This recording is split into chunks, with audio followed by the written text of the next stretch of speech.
Shavua Tov, bonjour à tous. Nous reprenons notre étude de Daf Yomi. La page d'aujourd'hui, c'est Kiddushin Daf P. Et nous reprenons donc Daf Ayin Tet en bas. Plutôt c'est l'inverse. Daf Ayin Tet. Et on reprend, oui, c'est Daf Ayin Tet. Et on reprend à la Mishnah en bas de Daf Amudchet, Amudbet. Alors, Mishinatan, la Mishnah nous dit Mishinatan Reshut Lishlucho, le Kadesh et Bito. Donc celui qui a désigné un shaliach, un émissaire, pour aller recevoir les kiddushin pour sa fille. Ve'alachou, et le père lui-même est parti de son côté. Ve'kidesha, il a également reçu les kiddushin pour sa fille. Donc la question c'est quels sont les kiddushin qui sont valables? Est-ce que c'est les kiddushin du père ou les kiddushin reçus par le shaliach? Im shelo kadmu kiddushav kiddushin. Si le père c'est lui qui a reçu les kiddushin le premier, alors c'est ces kiddushin qui valent. Veim shel shlucho kadmu, et si c'est le shaliach qui a reçu les kiddushin le premier, alors kiddushav kiddushin, ce sont les kiddushin reçus par le shaliach qui sont valables, et donc le mariage contracté par le père n'est pas valable.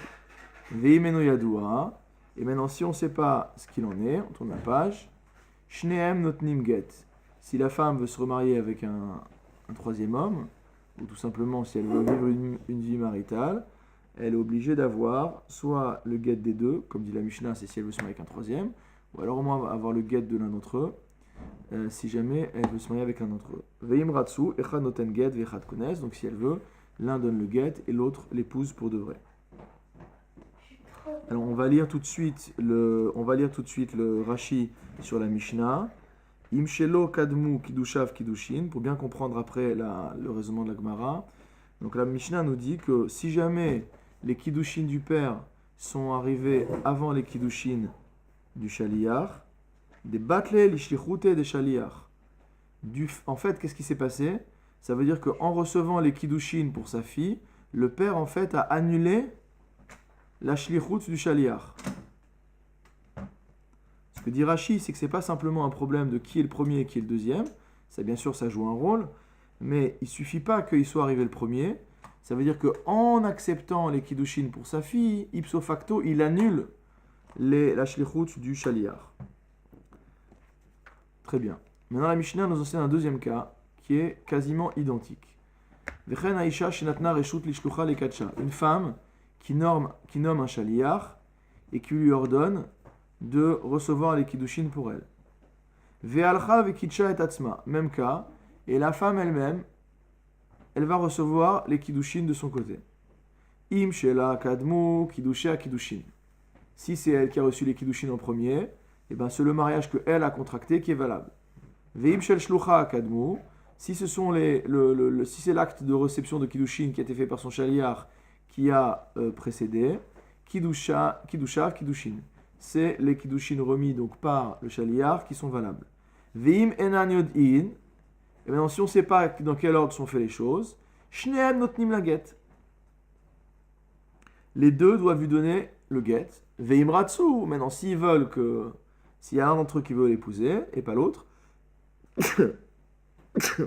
pardon, ve'im ratsu, echad noten la get, vechad kones. L'un lui donne le get et l'autre l'épouse pour de vrai. Il va jusqu'au Nisuin.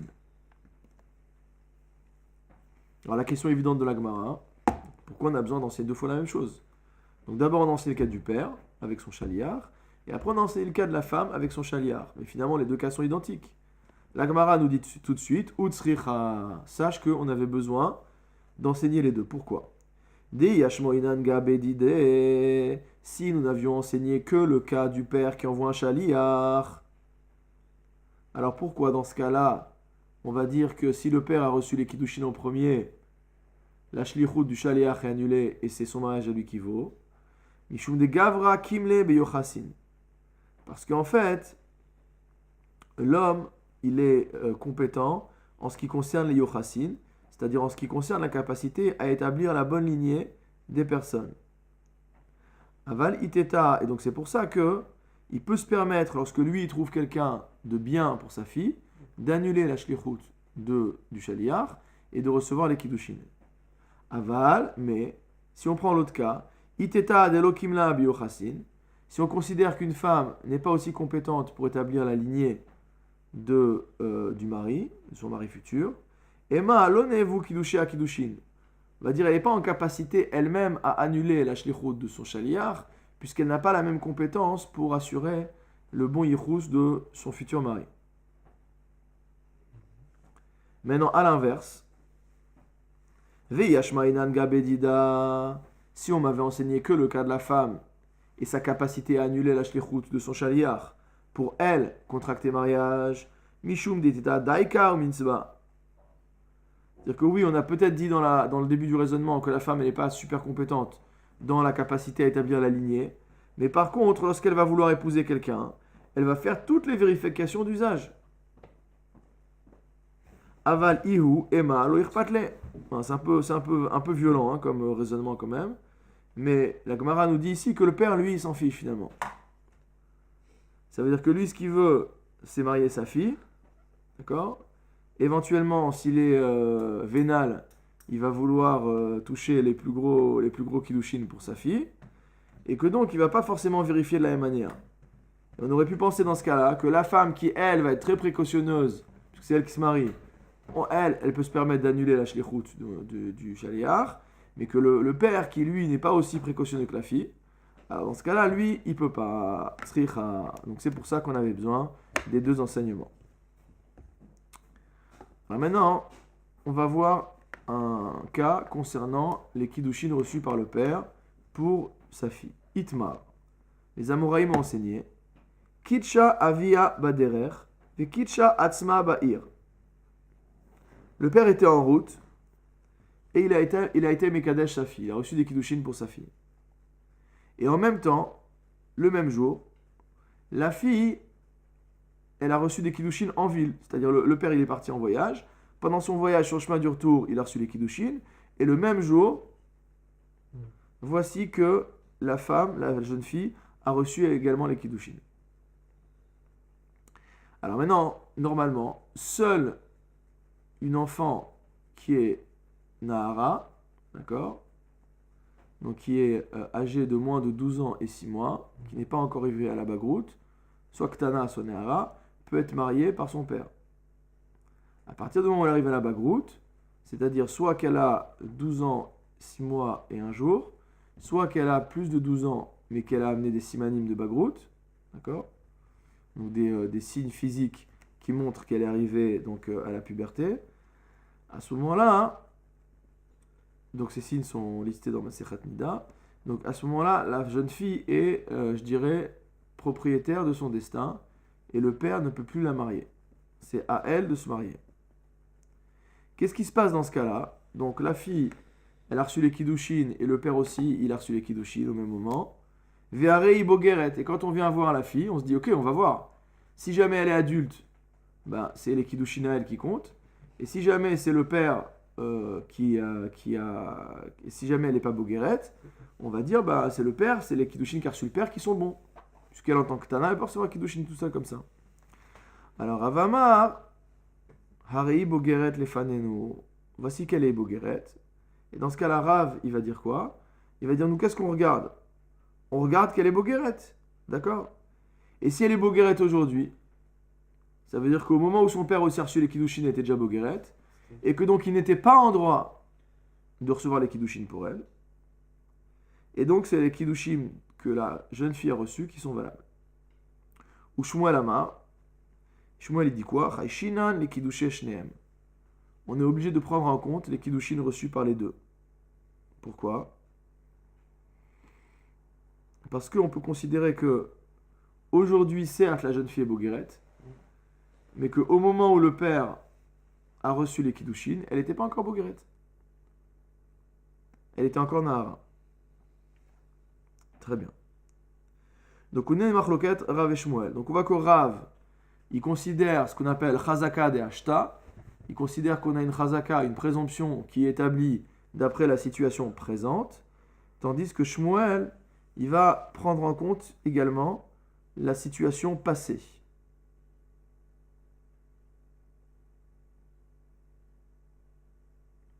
Donc pour lire dans les mots de Rashi, Hare Bogeret lefanenu, pour ce qui est de Rav, Ve Kiddushin à Kiddushin velo shel avia. Et donc c'est ces Kiddushin à elle qui valent, et non pas ceux de son père. Chayshina le Kiddushe shnehem, donc pour Shmuel. Shema keshekidesha ha'av na'ara haita ve kadmu kiddushav, comme on a dit. Alors maintenant la Gemara pose la question, mais tu parles de quand là? Où on se situe dans le temps?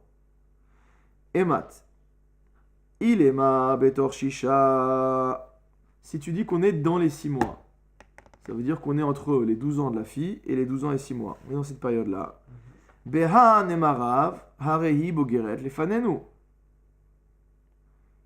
Est-ce que dans un cas pareil, Rav il peut dire qu'on a une bogeret devant nous? Hashta ou des bagra. On est en plein milieu des 6 mois. Donc le jour où on découvre qu'elle est bogeret, on va dire qu'a priori c'est aujourd'hui qu'elle est devenue bogeret. Puisque normalement, le zman c'est 12 ans et 6 mois un jour. Donc si c'est au milieu des 6 mois que ça se passe, ça veut dire que normalement c'est maintenant que ça s'est passé. Il n'y a pas lieu de présumer que antérieurement elle était déjà bogeret. La Gemara au lieu de nous dire, elle a l'air shisha. Ah maintenant, ok, on va dire que c'est après 6 mois. Donc elle a 12 ans, 6 mois passés. Behan et Shmuel, Chayshinan, les Kiddushe Shnehem. Si elle a passé 12 ans et 6 mois, comment Shmuel peut dire que on va prendre en compte, qu'on va craindre le fait que au moment où le père il a reçu les Kiddushin, c'est-à-dire le même jour, elle n'était pas encore bogeret. Elle a passé 12 ans et 6 mois, donc elle est bogeret. Donc il y a un truc qui ne va pas. Veha amar Shmuel. Car en fait Shmuel, qu'est-ce qu'il avait déjà enseigné? En ben naout levagrout et la shisha chodashim bilvad. Que seule une période de 6 mois sépare la période de naout, donc l'âge où la fille est considérée comme nahara, et l'âge où elle est comme bogeret. Donc à quoi cela force la Gemara à conclure? Lo tzricha de kadish be'oyoma de mashlim shisha. C'est pour nous dire que toute cette histoire de mariage, de Kiddushin, a eu lieu au jour où elle a fini ses 6 mois. C'est-à-dire que le matin, le père reçoit les Kiddushin, c'est le dernier jour des 6 mois, et le soir, la fille reçoit les Kiddushin. Et c'est 6 mois et 1 jour. Rav Amar, Hari Bogeret lefanenu, Bidashta Bogeret, Betsafra Nami Bogeret. Rav il dit voilà, nous on a une Bogeret devant nous. Et si elle est Bogeret maintenant ce soir, c'est qu'elle était déjà Bogeret ce matin. Il n'y a pas lieu de présumer qu'il y a une transformation physique dans la journée. Ou Shmuel Amar, Hashta ou Dehaïti Simane. Shmuel dit non, pas du tout. C'est 6 mois et 1 jour. C'est aujourd'hui qu'elle a amené les Simanim, c'est normal. Ce matin, il n'y avait rien du tout. Donc ce matin, c'était une Nahara. Alors maintenant, on va essayer d'attaquer la vie de Shmuel. À 2 reprises. Premier essai. Ou Shmuel, Maïshena Mimikve. Shmuel, quelle est la différence qu'il fait entre notre cas à nous, où il dit on va craindre le fait que le matin elle était Nahara, et le cas du Mikve. Ditnan, quel Mikve s'agit-il? C'est enseigné dans une Mishnah de Mikvaot. Mikve chez Nimdad, Venimtsa Chaser, c'est un cas classique. Donc on mesure un Mikve, et il se trouve qu'il y a moins de 40 CA. Donc on sait qu'un Mikve, pour pouvoir avoir une vertu purificatrice, doit contenir une certaine quantité d'eau, à savoir 40 CA. Donc on inspecte les Mikvaot de temps en temps. Donc on vient inspecter le Mikve, et on se rend compte que le Mikve il fait moins que 40 CA. Qu'est-ce qui se passe? Kol tahorot shenasu al gabav le mafrea. Ben birshut ayachid, ben birshut arabim, temeot. Toutes les choses pures, toutes les choses qui ont été purifiées grâce à ce mikvé, qu'elles soient issues du domaine public ou du domaine privé, elles sont temeot. Elles sont impures. Alors là-bas, quel est le problème? Le problème, c'est savoir à partir de quand il n'y avait plus d'eau dans le mikvé. Est-ce que c'est aujourd'hui où on vient mesurer le mikvé qu'il n'y a plus d'eau? Ou est-ce que c'est déjà ancien cette histoire-là? Et la Mishnah a précisé également que ce n'aura d'impact ni si on est dans le Reshut Arabim, ni dans le Reshut Ayachid. Quelle est la différence? On a une différence concernant un Safek Tum'a. Quand on a un doute de Tum'a. birshut harabim tahor. Donc si on a un safek d'impureté sur un objet qui se trouvait dans le domaine public, on va considérer qu'il est pur. Safek tum'a birshut hayachid tameh. Si on a un safek sur quelque chose qui était peut-être impur dans le domaine privé, on va considérer qu'il était impur.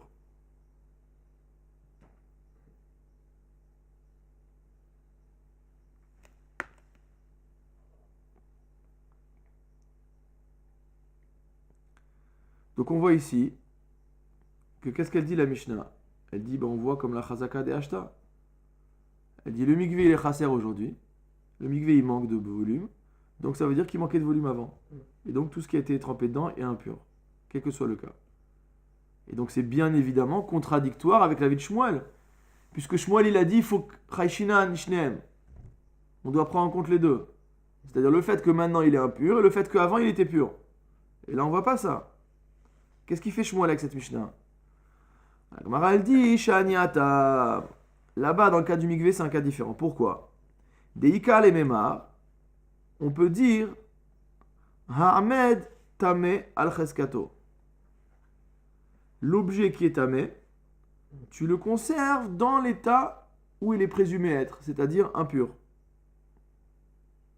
Ve'emar lotaval. On dit que c'est comme s'il n'a pas été trempé. Donc c'est quoi l'histoire? On a un objet qui est tamé. On a un mikvé dont la situation est incertaine. Ben on dit on enlève le safek et on garde ce qui est sûr. Ce qui est sûr c'est que l'objet il est tamé. Donc on va considérer que l'objet est tamé. Et donc c'est pas forcément lié au fait de dire que qu'on va considérer le mikvé dans son état actuel.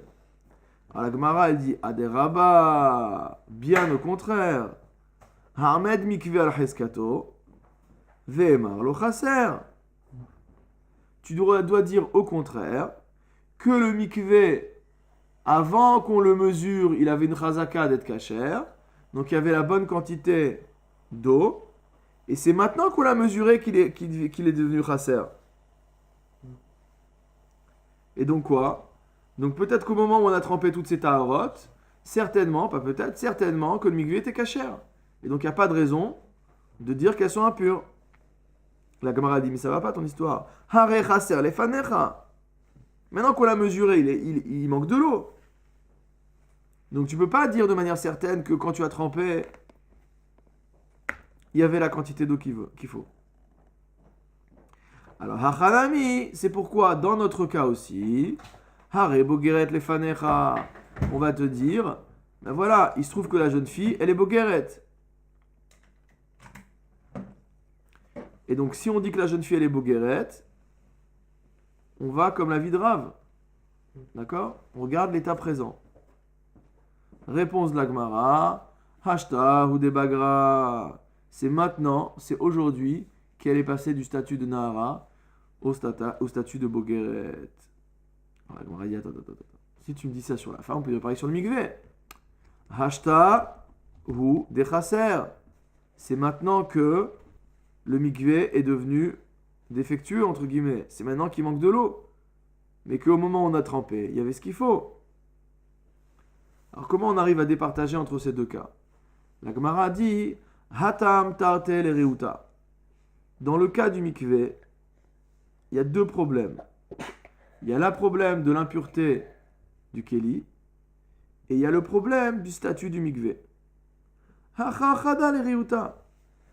Ici, il y a un seul point. C'est le statut de la jeune fille. D'accord? Donc, on ne peut pas comparer les deux cas, puisque dans le cas du mikvé, il faut faire face quand même à la chazaka de Tum'a de l'objet, et ensuite, il faut faire face à la capacité ou pas du mikvé à rendre pur. Donc, dans le cas du hacha, donc dans notre cas à nous, chada le reuta, on a un seul point qui pose problème.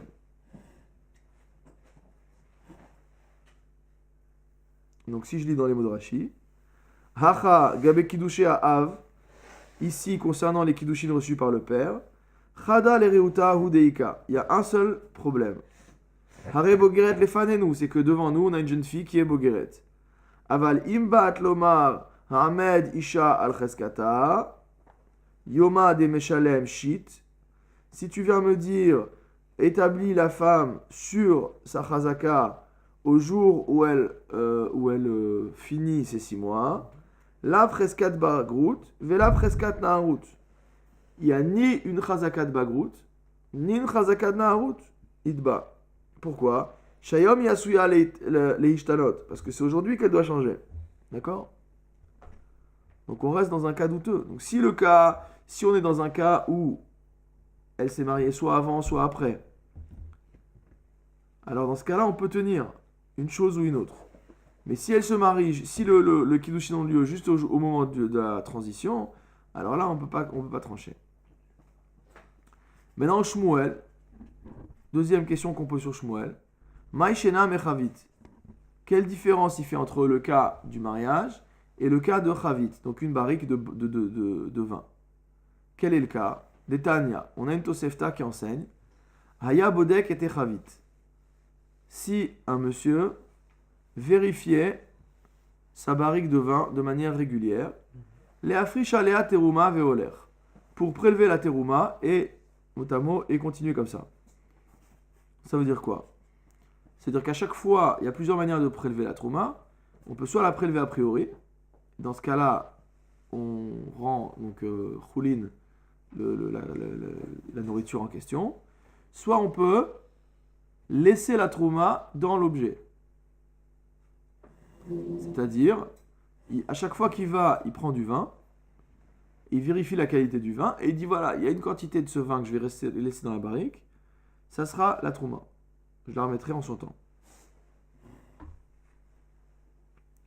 Ve'acharkar nimtset chometz. Un jour il vient, et manque de bol, ce qui restait de vin dans la barrique s'est transformé en vinaigre. Donc ça veut dire que tout le vin qu'il avait laissé au fond pour constituer la terouma, qu'il allait offrir au Kohen, elle a maintenant un statut de vinaigre. Et bien évidemment, en tant que vinaigre, elle ne peut plus acquitter le vin qu'il a consommé de la terouma.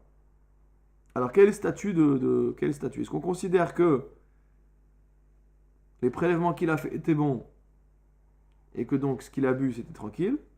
Ou est-ce qu'on va dire que les prélèvements qu'il a fait, il les a fait sur du vinaigre?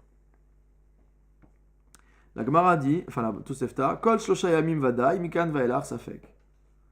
Sur une durée de 3 jours, on va considérer que la situation du vin, elle est établie, d'accord, comme étant du vin, et qu'au-delà de 3 jours, il y a un Safek. La Gemara n'éclaircit pas ce point-là, on va lire Rashi, de quels 3 jours on parle.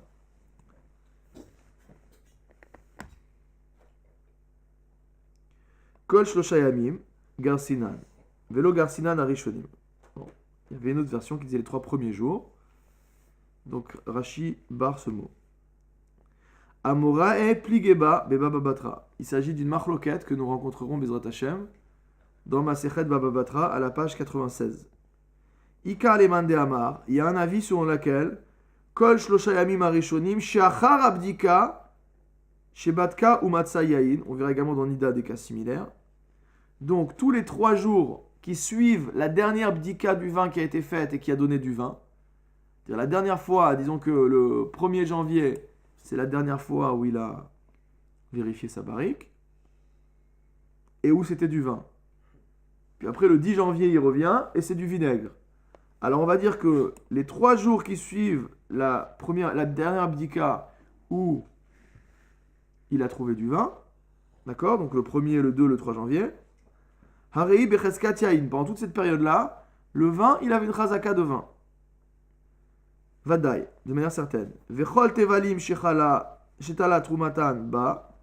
Et donc tous les tevalim, toutes les quantités de vin non dimées pour lesquelles il s'est appuyé sur le contenu de la barrique pour la trouma, beotan shlosha yamim, metukanim hen. Donc tout ce qu'il a pu consommer comme vin. Parce que lui, par exemple, il a ramené une bouteille à la maison. Mais cette bouteille, elle est consommée par la force de la trouma qui est dans la barrique. Donc tout ce qu'il a consommé pendant les 3 jours, on va considérer qu'il a consommé de manière cachère, puisqu'il s'appuyait sur ce qu'il y avait là-bas. Mikan vaelar, safek, ve'avia trouma, les essar, les arim. Donc à partir de là, il y a un safek, et c'est une trouma qui est interdite donc aux arim. Ve'achzor ve'itrom, il va devoir reprélever. Des schémas kvar ichmitsa, car peut-être que ce sur quoi il a prélevé a déjà tourné. Velo aita trouma, et donc c'était pas vraiment une terouma. Donc première explication, les 3 jours, c'est les 3 jours qui suivent la dernière vérification, au cours de laquelle le vin a été découvert être du vin. Veika leman de Amar, deuxième avis. Kol shlosha yamim shelifne bdika zo acharona shemetza achometz arei becheskat vaday chometz. Donc tous les 3 jours qui précèdent la vérification au cours de laquelle on a trouvé que c'était du vinaigre, c'est là où c'était du vinaigre.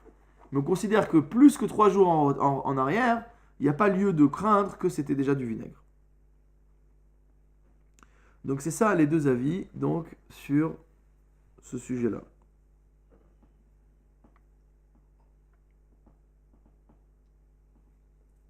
Ok. Alors maintenant, la Gemara nous dit Urminan chavit amikve. On peut dans ce cas-là faire une objection en mettant en contradiction le cas de la barrique et le cas du mikvé. Maïshena deacha vadai ou maïshena deacha safek. Quelle est la différence entre les deux cas? Pour que dans un cas on dise vadai, à savoir dans le mikvé, on dit c'est sûr que tout ce qui a été trempé dedans c'est tamé. Tandis que dans la barrique on dit safek. On dit on va voir en fonction 3 jours, pas 3 jours. Pourquoi cette contradiction entre la Mishnah et la Tosefta? Ve'amar Rav Chanina Misuria, Rav Chanina Misuria enseigné, Man Tana Chavit, qui est l'auteur de la Tosefta concernant la Chavit, la barrique de vin. Rabbi Shimon, c'est Rabbi Shimon qui l'a écrite, des Gabe Mikve Names Feka Mashve, qui lui pense également qu'il y a un safek dans le cas du Mikve. Donc on a 2 auteurs différents. L'auteur de la Mishnah et l'auteur de la Tosefta ne sont pas les mêmes. Maintenant, si tu prends l'auteur de la Tosefta qui est Rabbi Shimon, dans le cas de Mikvé, lui aussi il pense qu'il y a un safek. Donc il n'y a pas de contradiction. D'Etania, d'où on voit ça, c'est enseigné dans une braïta, donc une Tosefta de Mikvaot. Kol tahorot shenasu al gabav lemafrea, que dans un cas pareil, tous les éléments qui ont été purifiés sur ce mikvé, dans ce mikvé, rétroactivement, ben birshut ayachid, ben birshut arabim, temeot. Ils sont tamés, qu'ils concernent un safek tum'a dans le domaine public ou dans le domaine privé, comme on a vu dans la Mishnah. Sauf que la Tosefta amène la vie de Rabbi Shimon. Et Rabbi Shimon, Omer, birshut arabim, teorot, birshut ayachid, tolin. D'après Rabbi Shimon, s'il s'agit d'objets ou sur lesquels on avait un safek tum'a dans le rishut ayachid, dans le Shtarabim, Théorot, on va considérer que c'est pur. Pourquoi? Parce qu'on a dit que si on a un Safek Tameh Beshtarabim Tahor, et donc on a un doute sur le mikvé, mais c'est pas grave parce qu'on avait une Chazaka d'après ce doute-là. Donc en combinant les deux, on a un Sek Seka, on va considérer que l'objet est Tahor. Par contre, dans le cas d'un Safek Tum'a Birshuta Yachid, on va dire qu'il est Tameh. Et donc maintenant, comme on a un doute sur le mikvé, Tolin, on reste en suspension. D'accord? Aval les Rabbanan. Maintenant, pour l'avis des Chachamim, qui sont en désaccord avec Rabbi Shimon, Tevel les Mafrea, on va dire que rétroactivement, on se situe également dans le cas de la barrique, dans une situation de Tevel.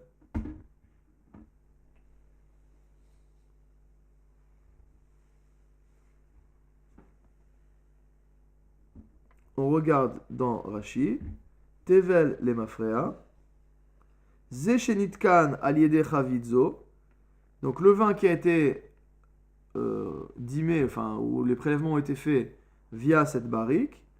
Donc il est Tevel, pourquoi? De'amrinan, on va dire, mi de'ashta echmitz, vu que aujourd'hui il est vinaigre, mais kerana mi chometz, il était déjà chometz avant, il était déjà vinaigre avant.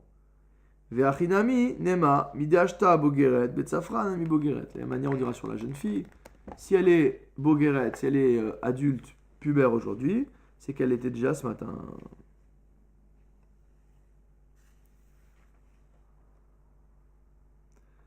Alors la Gemara répond à cette kushia et elle dit Shani Atam, c'est pas la même chose là-bas. Pourquoi? Deika lemema, dans le cas de la barrique, on peut dire Ha'amed tevel al cheskato. On peut dire que on va conserver le vin sur lequel les prélèvements n'ont pas été faits, qui est tevel, donc qui est interdit. On va le conserver dans sa situation présente, enfin situation de présomption. Et que jusqu'à ce qu'on prouve qu'on a prélevé, bah, il n'est pas prélevé. Ve'emar lo nitkan, on n'a qu'à dire qu'il n'est pas prélevé.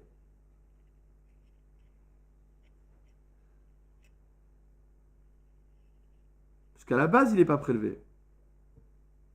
Après, on a un doute si le prélèvement il a été fait correctement ou pas. Alors, dans le doute, eh ben, on revient à la présomption initiale. La Gemara dit non, des rabats, au contraire. Ahmed Yahin al Cheskato. On devrait dire au contraire que c'est le vin qu'on va conserver dans sa présomption. C'est quoi sa présomption? C'est qu'il est du vin, pas du vinaigre. Ve'emar lo ichmitz. Et on va dire finalement, bah non, ce vin-là n'avait pas tourné au vinaigre à ce moment-là. La Gemara te dit, Ari ichmitz lefanecha, ouvre les yeux, respire. C'est du vinaigre aujourd'hui. Comment tu peux dire que c'était pas du vinaigre? Hachanami, Ari bogeret lefanenu. Ben on peut dire pareil concernant la jeune fille. Et voici qu'on a une bogeret devant nous. Donc à nouveau, ça fait que confirmer l'avis de Rav et non pas l'avis de Shmuel. Et ça est en contradiction avec l'avis de Shmuel. La Gemara elle te dit non, acheta ou des bagra. Non, pourquoi tu dis que c'est maintenant qu'elle est devenue bogeret, mais avant elle n'était pas bogeret? La Gemara dit attends, si tu dis comme ça, hatamnami, acheta ou des achmitz. Je peux dire pareil sur le vinaigre. Que c'est aujourd'hui que le vinaigre s'est transformé, que le vin s'est transformé en vinaigre. Mais avant, il n'y avait pas de problème. Alors, comment elle fait la Gemara pour trancher? Elle te dit non, il y a une différence. Hatam, tarte, l'eriuta. Dans le cas du vin, il y a deux éléments négatifs. C'est-à-dire, premièrement, la chazaka, que le vin à la base, il était tevel, puisque c'est du vin qui n'avait pas été prélevé. D'accord? Et la deuxième reuta, c'est que arechometz lefanecha. Aujourd'hui, quand tu ouvres les yeux et quand tu respires, c'est bien du vinaigre que tu as devant toi, c'est plus du vin. Tandis que hacha, dans le cas de la jeune fille, chada leruta odeika. Il y a une seule reuta. C'est que maintenant, il se trouve qu'elle est bogeret. Il n'y a pas de reutot. Alors à ce stade, la Gemara, elle va nous dire attends. Si vraiment l'opposition entre Rav ou Shmuel, elle est de cette nature, nema ketana, pourquoi on ne dirait pas que la marloquette entre Rav et Shmuel, c'est en fait une marloquette Tanaïm déjà? De quoi s'agit-il? On va regarder tout de suite le premier rachid du Hamoud Bet, donc on est passé sur Hamoud Bet. Mimotzi miadmi. Hakotev nechasav la'acherim. Celui qui lègue ses biens à autrui. Velo shier klum, il n'a rien gardé pour lui. Donc il lègue l'intégralité de ses biens. Des kaimalan, on tient comme halacha dans Baba Batra, bishriv mera, à propos d'un agonisant, chez en matanato matana, que son don n'est pas valable, im amad, s'il se relève. Pourquoi? Des galedarte, midelo shier, midi des mitzvah mechamat mita haya. Donc lorsqu'on est un être vivant et qu'on fait un don, si on compte vivre, on ne va pas léguer l'intégralité de ses biens. Même un père qui veut léguer une grande partie de ses biens à ses enfants, il garde ce qu'il lui faut pour vivre jusqu'à la fin de sa vie, et le reste il lègue. Ça arrive, des gens qui ont des grandes fortunes, ils lèguent tout déjà à leurs enfants, et ils gardent ce qu'il leur faut. Comme ça ils sont tranquilles, il n'y aura pas de problème d'héritage à leur mort. Mais si la personne lègue l'intégralité de sa fortune, ça veut dire quoi? Ça veut dire qu'elle ne pense pas survivre. Et donc si la personne se relève, et que le don qu'elle avait fait était un don intégral, cela nous montre que c'était un don qui n'avait été fait que dans le cas où il allait mourir, et que donc la matana, elle n'est pas valable. Maintenant, veim bariaya, s'il était en bonne santé quand il a fait ce don intégral, matanato matana, son don il est valable. S'il a envie de tout donner, il donne tout. tant qu'il n'y a pas à craindre que c'était un don à cause de la mort qui arrivait.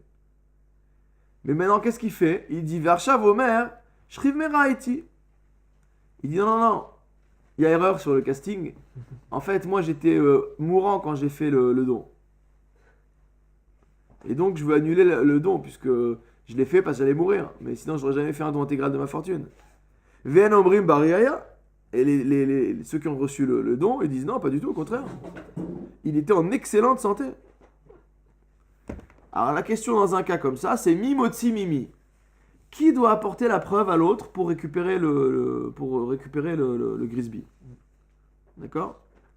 Alors, je regarde dans la Gemara. Donc, la Gemara a posé comme question, est-ce que la marloquette entre Rav ou Shmuel? Et en fait, tout simplement, la marloquette entre les Tanaïm sur ce cas-là. Mi motzi mi admi. Qui va pouvoir sortir l'argent des mains de l'autre? La Gemara répond, enfin c'est une braïta en l'occurrence, Hu motzi mi adam beloreya. Lui peut récupérer son argent sans amener de preuve. Vehen en motzi mi yado beloreya. Mais eux ne peuvent pas, sans preuve, récupérer l'argent. C'est-à-dire qu'ils doivent prouver qu'il était bien en bonne santé au moment du don s'ils veulent récupérer l'argent. Ça c'est... Ouais, c'est une question aussi. Divrei Rabbi Yaakov. Ça c'est l'avis de Rabbi Yaakov. Normalement, a priori, à chaque fois qu'on dit que Motsi Miyad, c'est-à-dire que c'est déjà entre les mains.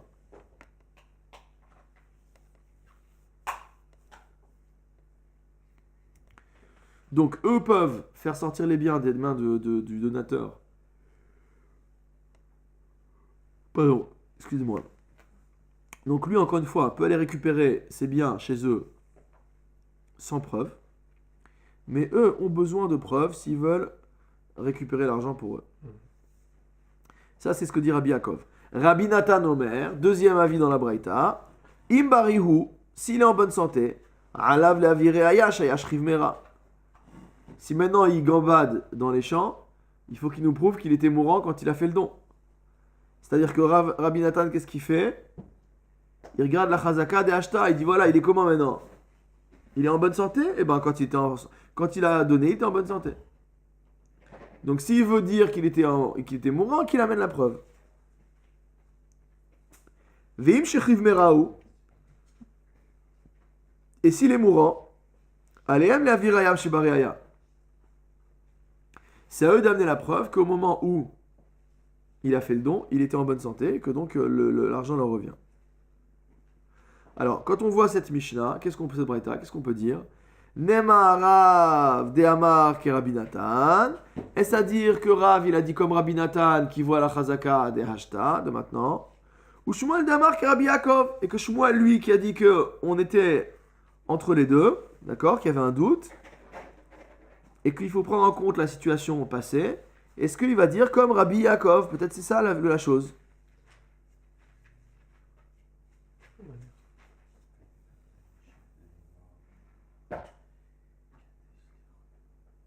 Parce que pour Rabbi Yaakov, le fait qu'il soit en bonne santé maintenant ne suffit pas.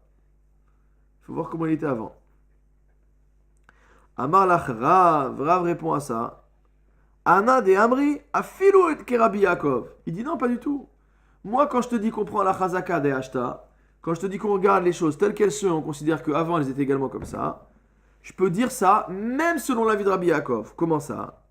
Adkan okama Rabbi Yaakov atam deika le memar hamed mamon al cheskato. Pourquoi Rabbi Yaakov là-bas il a dit que on était en situation de doute? Parce que on établit l'argent dans sa chazaka. Or l'argent c'était quoi sa chazaka? Il est dans les mains de celui qui a donné, du donateur. Et donc la force de la chazaka antérieure est plus forte que celle de la chazaka présente. C'est pas parce que l'argent est depuis une demi-heure dans les mains de B qu'on va complètement faire sauter la chazaka qui pendant 20 ans l'argent était entre les mains de A. Aval hacha. Mais dans notre cas à nous de la jeune fille, minema amed gouf al cheskato. Est-ce qu'on peut dire faire reposer le corps mot à mot sur sa présomption? Est-ce qu'on peut dire que la présomption de la jeune fille, c'est qu'elle était Nahara? Maintenant, elle est Bogeret. Donc, oublie cette histoire de Nahara. Ok. Donc, on voit que Rav peut même pousser son avis si on va sur l'avis de Rabbi Yaakov dans la Braïta. Shmuel Amar, pareil, réciproque. Shmuel, il dit quoi? Ana de Amri, moi ce que j'ai dit, à filou les Rabbi Nathan. Ça marche même pour Rabbi Nathan. Comment ça, hein? Adkan lokama Rabbi Nathan hatam. Quand Rabbi Nathan, là-bas, il a dit que, de manière certaine, l'argent restait là où il était,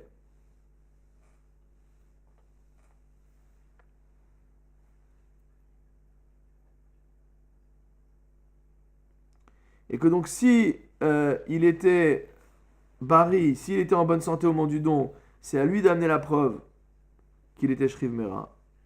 Et s'il était Shriv Mera, c'est lui d'amener la preuve qu'il était en bonne santé. C'est à eux d'amener la preuve qu'il était en bonne santé. Mais pourquoi? Parce qu'en fait, tout le monde a une présomption d'être en bonne santé. Il y a plus de gens au Hachem en bonne santé que malades.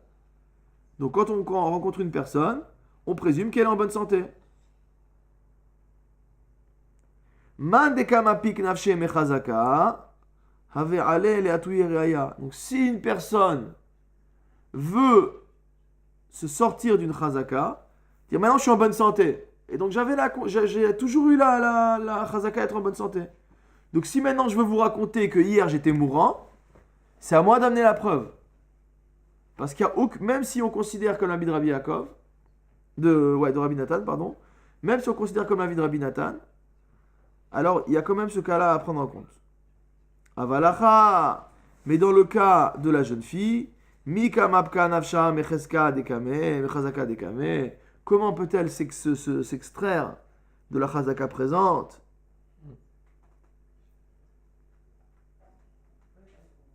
Alors si la discussion entre Rav ou Shmuel n'est pas comme ces deux Tanaïm, puisqu'on a vu que aussi bien Rav peut aller à l'inverse et Shmuel à l'inverse, on va proposer une autre machloket Tanaïm. Nema kehane Tanae. Disons que la machloket entre Rav ou Shmuel va comme une autre paire de Tanaïm. Chez Kitcha Avia Baderer et Kitcha Atzma Bahir. Le fameux cas de la Mishnah où le père a reçu les kiddushin pour la fille en chemin, et qu'elle a reçu les kiddushin au même moment d'une autre personne en ville. Ve'arei bogeret. Or, quand on regarde cette jeune fille, elle est quoi? Elle est bogeret. Elle a passé 12 ans et un jour où elle a amené les simanim. Tana chada harei bogeret lefanenu. Donc il y a un Tana qui dit effectivement, ce qu'on tient en compte, c'est qu'aujourd'hui, la femme qu'on a face à nous, c'est une jeune fille qui est Bogeret. Elle est pubère. Vetania Idar. Et l'autre Tana, il pense quoi? Chayshinan les kiddushé shneem. Qu'on est obligé de prendre en compte les kiddushim reçus et par le père et par la fille. Pourquoi? Maïla Frad Kera Vechad Kishmuel. Pour prendre en compte les kiddushim des deux, ça veut dire qu'on prend en compte la chazaka précédente. Et donc si on prend la chazaka précédente, ça veut dire Chayshinan, c'est comme Shmuel. D'accord? Donc on voit qu'il y aurait un Tana comme Rav et un Tana comme Shmuel, ça paraît clair. La Gemara dit non, lo idi veidi ki Shmuel. Non, les deux Tanaïm ici pensent comme Shmuel. Kan bemachashto. Dans un cas, on parle du cas où il y a réfutation, d'accord? Et que la jeune fille elle dit non, c'est aujourd'hui que c'est apparu. Ce matin ça y était pas. Kan beshen marchashto. Dans l'autre cas, c'est le cas où elle ne remet pas en cause le fait qu'elle était bogueret le matin.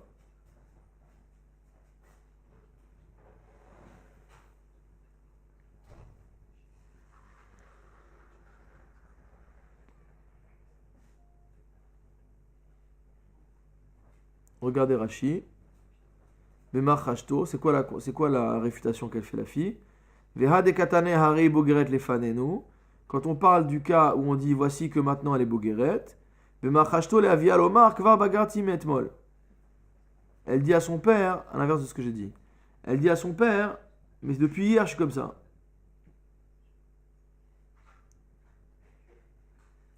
Et donc si elle dit depuis hier je suis comme ça, sous-entendu, mes kiddushin, ils sont valables, puisque je l'ai reçu en tant que bogueret. et toi, tu pouvais déjà plus recevoir les kiddushin pour moi. Venema midematniata l'obligé, amore name l'obligé. Alors on n'a qu'à dire, donc ça colle bien, on n'a qu'à dire que, étant donné qu'il n'y a pas de marloquette entre les Mishnayot, entre les Braithot, puisqu'on est arrivé à établir qu'on était dans des cas différents, amora et name l'obligé.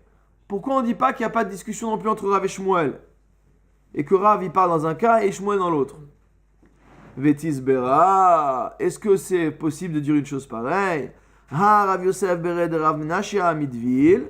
On voit que Rav Yosef, fils de Rav Menashe de Dvil, As Avad Ovda Kevate de Rav.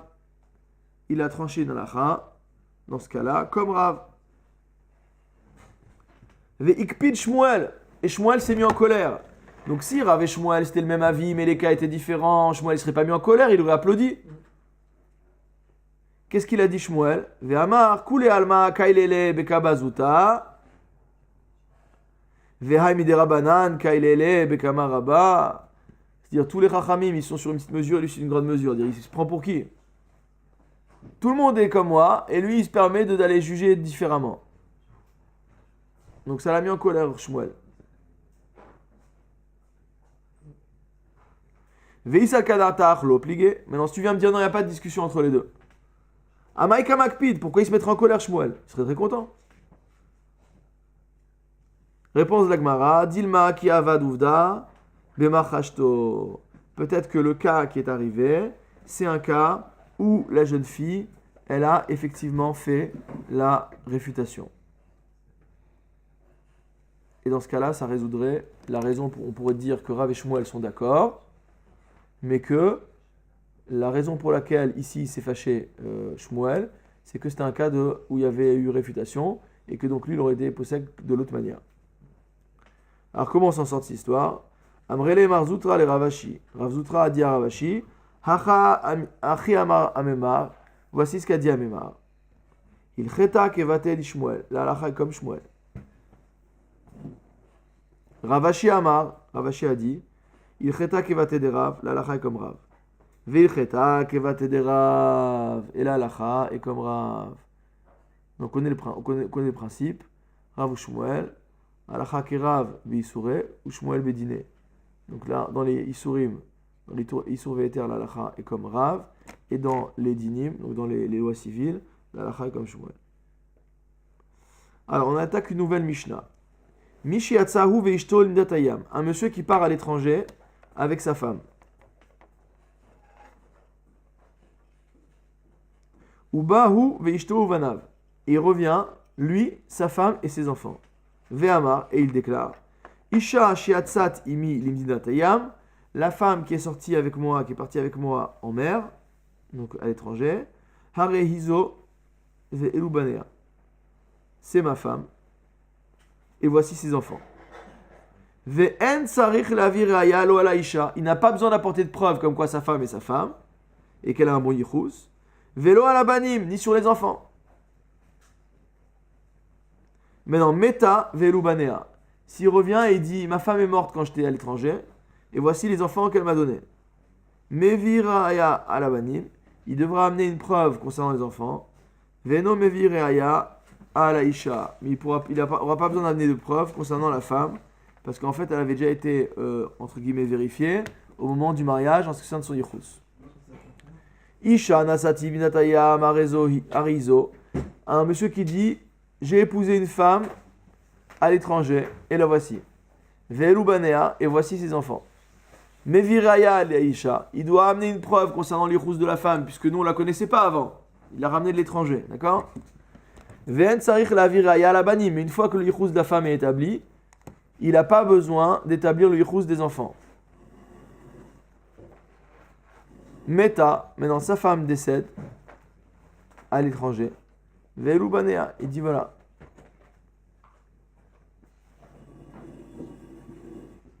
Donc ça, c'est les enfants que j'ai eu avec cette femme-là. Il est obligé d'amener une preuve concernant les de la femme. Pourquoi? Parce que la femme, on ne la connaissait pas et maintenant elle est morte. Donc, il faut amener une preuve. Et les enfants aussi, on ne les connaissait pas. La Gemara elle dit Amar Rabba Baravuna, Rabba enseigne Ravuna, Bikruchim Acharea. On parle du cas où les enfants ils sont accrochés à la mère. Parce que pour qu'on n'ait pas besoin d'amener une preuve, a priori il faut ça. Tanoura Banan, on va expliquer un peu plus en détail. Isha Natsatim Natayam, Braïta qui nous dit que si un homme dit j'ai épousé une femme à l'étranger, et voilà, voici ses enfants. D'où on sait par exemple que c'est pas une femme qu'il a récupérée avec des enfants déjà. On peut savoir. Mais viraya à la isha, la viraya la banim. Il suffit d'amener une preuve concernant la femme et pas concernant les enfants. Ou me viraya à la gedolim, la viraya la ktanim.